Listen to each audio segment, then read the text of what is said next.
आप मुझे बताइए, जिसके सर पे बिग बॉस का ताज आता है उसका करियर खत्म हो जाता है। उसका करियर जहां है उससे पीछे जाएगा, कभी आगे नहीं गया। लोग कहते हैं कि राइटिंग की फील्ड में मुझे लोग ऐसा मानते हैं और मैं भी मानता हूं, मैं क्यों ना मानूं। मैं 20 साल से लगातार काम कर रहा हूं और उसी पोजीशन पे काम कर रहा हूं और मैंने हर बार प्रूव करके दिया है।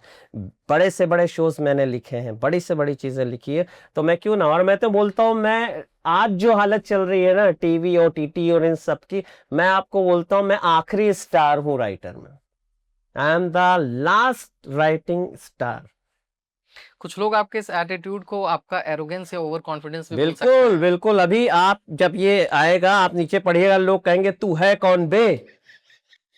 है? सब हंस रहे हैं फिर, वहाँ पे। फिर आएगा, बताएगा, फिर आएगा अबे क्या उखाड़ा है तूने जिंदगी में, तू ऐसी बात क्या कर रहा है। कुछ गालियां वाली भी देंगे सब, बट मुझे बड़ा मजा आता है वो पढ़ के। मैं कभी नाराज नहीं होता हूँ, मुझे मजा आता है। मुझे लगता है कि देखो, जो तारीफ कर रहा है उसको तो आपकी बात समझ में आई है, लेकिन जो गालियां दे रहा उसको भी आपकी बात समझ में आ गई है, इसलिए वो जो है गुस्सा हो रहा है, गालियां दे रहा है। और हमारे यहाँ आजकल ना स्क्रोलिंग और ट्रोलिंग बहुत कॉमन है, तो ना स्क्रोलिंग से घबराइए ना ट्रोलिंग से घबराइए। और अभी आएंगे, देखिए धड़ाधड़ आएंगे लोगों के।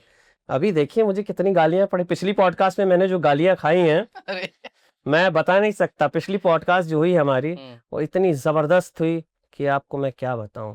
और उसमें जो है सबसे कमाल की बात तो ये है कि उस पॉडकास्ट के बाद मुझे बिग बॉस से ऑफर आया। क्या बात कर रहे हैं? जी, ये बात मैंने बताई थी आपके टीम में लोगों को। अच्छा, मुझे ऑफर आया। मतलब डिजिटल कमेंट्री के पॉडकास्ट में आने के डिजिटल बाद। कमेंट्री की पावर आप देखिए कि डिजिटल कमेंट्री के पॉडकास्ट में मैं आया, उसके बाद मुझे जब वो वायरल 3 दिन तो वो नेशनल न्यूज में रहा कि साहब डिजिटल कमेंट्री में उन्होंने अमित आर्यन ने बोल दिया कपिल शर्मा के बारे में, सलीम जावेद के बारे में, जो भी बोल दिया। अब साहब मुझे फोन आया कि हम चाहते हैं कि आप आए हमारे इसमें और आप यहाँ आके ऐसी ही बातें आपको करनी है।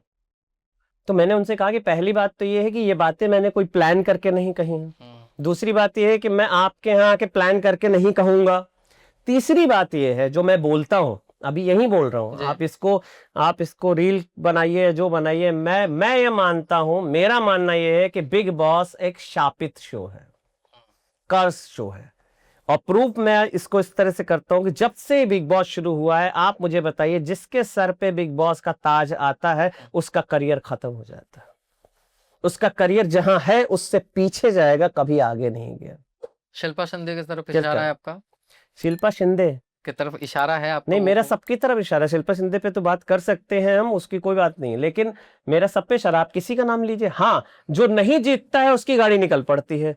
तो अब उसमें क्या था, अगर मैं बिग बॉस में जाता तो मैं जीतने नहीं जाता, मैं हारने जाता, और हारना मुझे पसंद नहीं है, इसलिए मैं जा ही नहीं सकता। कमेंट सेक्शन में लोग ये भी बोलेंगे कि तू ऐसे भी नहीं जीत सकता हाँ, अरे तू क्या जीतेगा, तू क्या, अबे झूठ बोल रहा है, इसको कौन बिग बॉस में बुलाएगा। अरे ये वो सभी लिखेंगे, मालूम है, मजे से आपको लिखेंगे। जब ये पता है तो आप क्यों ऐसी बात करते हैं? इसका मतलब आप चिढ़ा रहे हैं उन लोगों को। ना ना ना ना, देखिए मुझे पता है कि करेला कड़वा है, मगर मैं ये कहूं कि करेला तो आम से भी ज्यादा मीठा है, तो कितनी गलत बात है।